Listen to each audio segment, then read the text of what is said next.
भगवान शिव ने पिपलाद से कहा, तुम उस दानी के पुत्र हो जिसके आगे देवता भी भीख मांगने को मजबूर हो गए थे।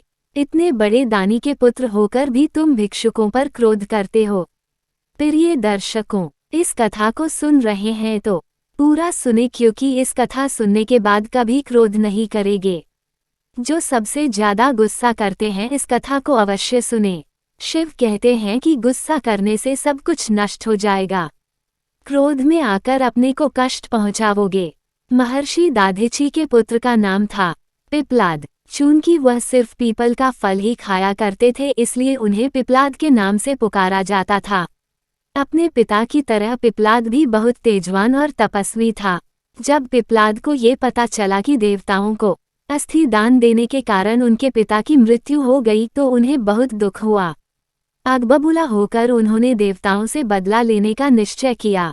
यही सोचकर वह शिव भगवान को खुश करने के लिए उनकी तपस्या करने लगा। उनकी तपस्या से अंततः शिव भगवान खुश हुए और पिपलाद से वरदान मांगने को कहा।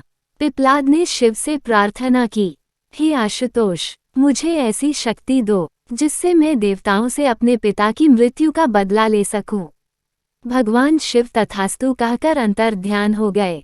उनके अंतर्ध्यान होने के तुरंत बाद वहां एक काली कलूटी लाल लाल आंखों वाली राक्षसी प्रकट हुई। उसने पिपलाद से पूछा, स्वामी आज्ञा दीजिए, मुझे क्या करना है? पिपलाद ने गुस्से में कहा, सभी देवताओं को मार डालो। आदेश मिलते ही राक्षसी पिपलाद की तरफ झपट पड़ी। पिपलाद अचंभित हो चीख पड़ा, क्या कर रही हो?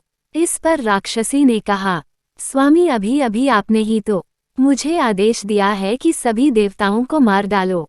मुझे तो सृष्टि के हर कण में किसी न किसी देवताओं का वास नजर आता है।